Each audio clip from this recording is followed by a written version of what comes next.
WWE.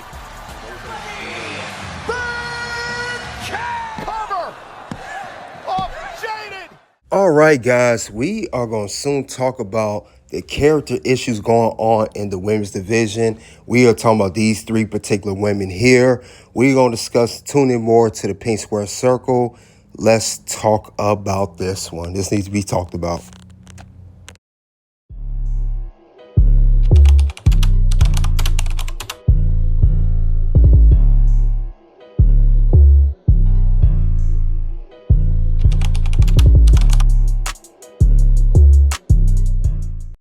Hey, guys, we're back at Pink Square Circle. We are going to talk about WWE women character issue, the identity crisis of characters. You guys tune in. We are going to talk about this one.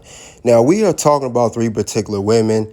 We are talking about Tiffany Stratton. We're talking about Stephanie Vaquer, the current WWE Women's World Champion. We're talking about Tiffany Stratton, who is holding the WWE Women's Championship. And we are also talking about Jade Cargill, who's also another prominent figure in WWE. Now, all three women, they have some success to their name. We'll give credit where credit is due. Now, we know that Stephanie Vaquer, she's the current, not just the current WWE Women's World Champion, she's also the 2025 Women's Crown Jewel Champion. She's also a former NXT Women's North American Champion and also the former NXT Women's Champion. The first woman to hold the NXT and Women's North American Championship at the same time. We also talking about Tiffany Stratton, who's not just the WWE Women's Champion, she's also the Women's Money in the Bank winner and also NXT Women's Champion. She's held that belt as well.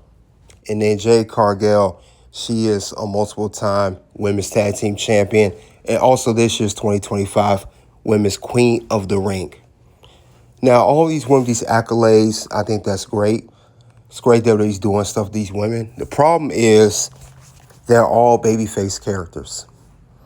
Stephanie Vaquer should be a heel, and I'm going to give my reasons why. Her character says so. She wears red, which is like a devil's color. She wears the horns on her head like a devil. She has the face paint. And then her music, her theme. Stephanie Vaquer should be a heel. She should not be a babyface character. And I think the reason that WWE got us babyface because they want her to get over with the fans.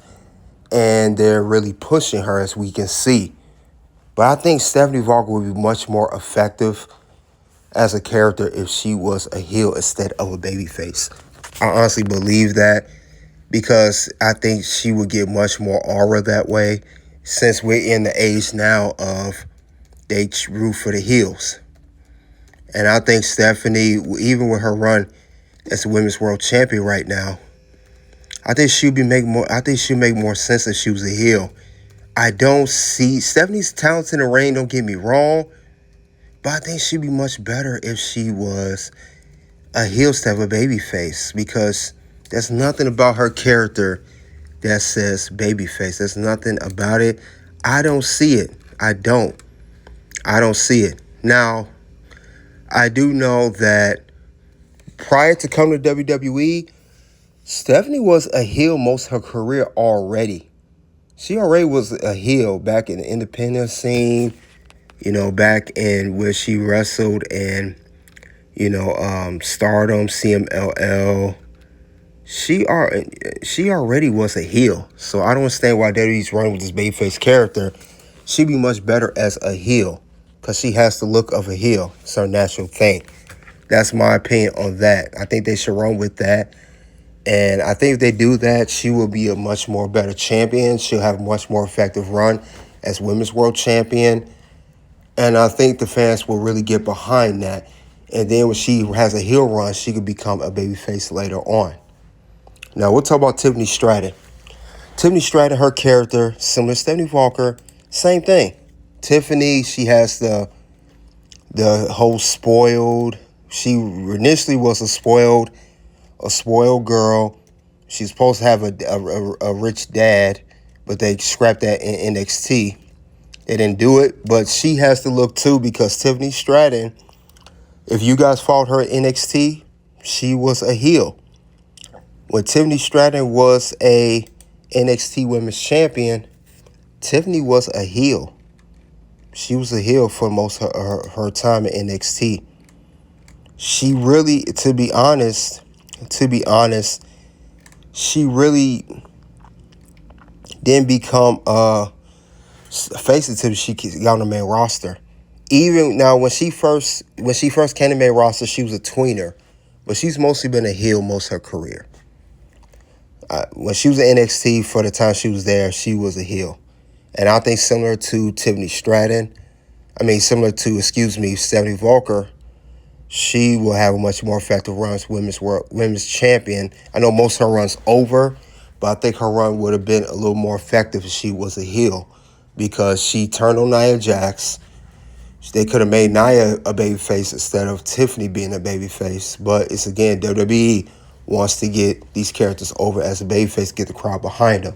She should be a heel right now. Tiffany Stratton should have been a heel because, honestly, when she was NXT Women's Champion, she had a much more effective run with that title because she was a heel compared to her being a babyface right now. I think if they did that with Tiffany Stratton, it would make much more sense of how they would do that. So Tiffany Stratton definitely should be a heel instead of a babyface. Babyface, for some reason, I never understood. I never was behind Tiffany Stratton being a babyface. I never understood it. Now, let's move on to Jade Cargill. Jade Cargill ain't that much to say. Look at her. She's built. She's built like a mountain. She's the Storm. Now, prior to WWE, just like Tiffany and Stephanie, Jade was in AEW. She was, the record soon be broken, but she was the longest reigning AEW TBS champion for 508 days. She had a little stable called the Baddies. But one of the reasons that TBS run is memorable and the reason that whole stuff worked with Jade because Jade was a heel. Jade did not become a babyface until she came to WWE. Now, I know, like I said, they want to get her, just like the others. WWE wants to get behind her character. They want her to get over as this over babyface and be a large-in-life character. I get that, but Jade Cargill does not scream babyface to me. Jade Cargill screams heel. She's tall. She's muscular. She has the look similar to Chyna. She has it. A character like that, you don't make that a baby face. You make that a heel. And I think that's the problem going on today with these characters. Instead of them being a baby face, you need to make them heels. Now, like I said, they could work their way into becoming a baby face later on. But making them baby face in the beginning, we saw this with the Roman Reigns character and even Charlotte Flair. That's not how you really do things. It's better if you just make them a heel. Heel makes much more sense for these people. And I think if they make these women heels, it will make the character so much more alive. With these babyface characters, I feel like the characters are being forced to the audience. And it's pretty much, we have no other choice but to like them. But when something is forced, as I said before in the past, it's going to make the fans resent for WWE or whatever promotion it is pushing these characters because of the agenda that y'all pushed. But Jade, Tiffany, and Stephanie should all be heels right now. Now, I know people saying, well, it's not that many heels. They need to have somebody have heels. I understand that. But these are characters you cannot force into a babyface role. They need to be a heel. They don't need to be no babyface. So I don't understand why WWE wants to run with that. That doesn't make any sense to me. Hopefully that they, somewhere down the line, Jay could eventually go down away from the babyface and go down the line, become a heel if she does not win a title. Tiffany could eventually become a heel when she loses her championship, because we know she had title for all of 2025 so far. Stephanie, she ain't going to be here for a while. They got her on the run, but it's just something that the WWE needs to stop doing, stop forcing baby faces out of people that should be heels in the first place. Because when you do it as a heel coming in, that's going to make it much more organic with the audience. So hopefully WWE at some point gets that together and gets some emotion at the end of the day. But other than that, though, guys, that's all I have for WWE Women Character Issue. We're talking about identity crisis with the characters. You guys check out the content here. And until then, guys, I will see you guys later.